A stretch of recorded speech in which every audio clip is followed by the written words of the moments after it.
ডাল খাওয়ার কথা কেন বলছি তার 3টা কারণ বলি। প্রথম কারণ, আমাদের শরীরে যে পরিমাণে প্রোটিন বা আমিষের দরকার হয় আমরা অনেকেই সেটা প্রতিদিন খাই না, কারণ আমাদের খাবারের মধ্যে ভাতটাই অনেক বেশি খাওয়ার অভ্যাস। কিন্তু প্রেগন্যান্সির সময়ে শরীরের প্রোটিনের চাহিদা মেটানো এমনি সময়ের চেয়ে আরও বেশি গুরুত্বপূর্ণ, কারণ প্রোটিন গর্ভের শিশুর মাংসপেশি তৈরিতে সাহায্য করে। তো এখন প্রোটিন কোত্থেকে পাওয়া যাবে? বিশেষ করে মাছ, মাংস, ডিমে প্রোটিন বেশি থাকে। কিন্তু প্রেগন্যান্সির সময় দেখা যায় যে কেউ কেউ মাছ বা মাংস খেতে পারছেন না, কারণ এসবে গন্ধ লাগে, বমি বমি ভাব হয়, আর তখন দেখা যায় প্রোটিন খাওয়া আরও কমে যায়।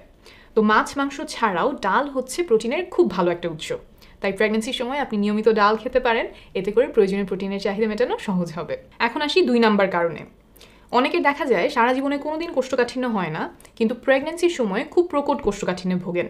এমনকি গর্ভধারণের সময় অনেকের কোষ্ঠকাঠিন্য থেকে পাইলস বা অর্শরোগ দেখা দেয়, যেটা প্রেগন্যান্সির পরেও অনেককে ভোগাতে থাকে।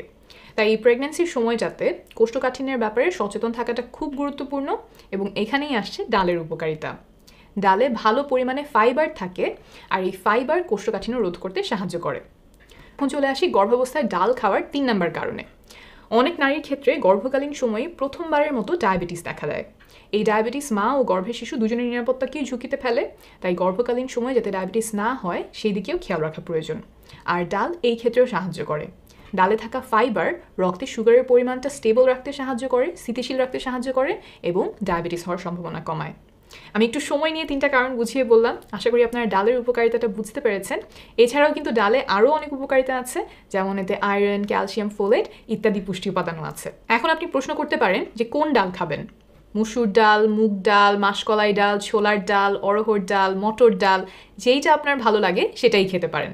আর রান্নার ক্ষেত্রে একটাই পরামর্শ দিব, সেটা হচ্ছে পাতলা ডালের পরিবর্তে ঘন ডাল খাবেন। পাতলা ডালে দেখা যায় ভাতটাই বেশি খাওয়া হয়, ডাল কম খাওয়া হয়, তাই ঘন ডাল খাওয়ার পরামর্শ দিচ্ছি। 5. ডাল। সুন্দর চুলের জন্য ডাল খুব উপকারী। ডালে প্রোটিন আছে, ভালো পরিমাণে আয়রন আছে। আয়রন আমাদের মাথার তালুতে রক্ত সরবরাহ করে চুলের গোড়ায় অক্সিজেন পৌঁছাতে সাহায্য করে।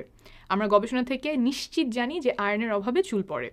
সুন্দর চুলের জন্য ডালে আরও কিছু বোনাস আছে, যেমন জিঙ্ক, ফোলেট। খুব পাতলা ডাল না খেয়ে ঘন করে রান্না ডাল খেলে এই পুষ্টি উপাদানগুলো বেশি করে পাবেন।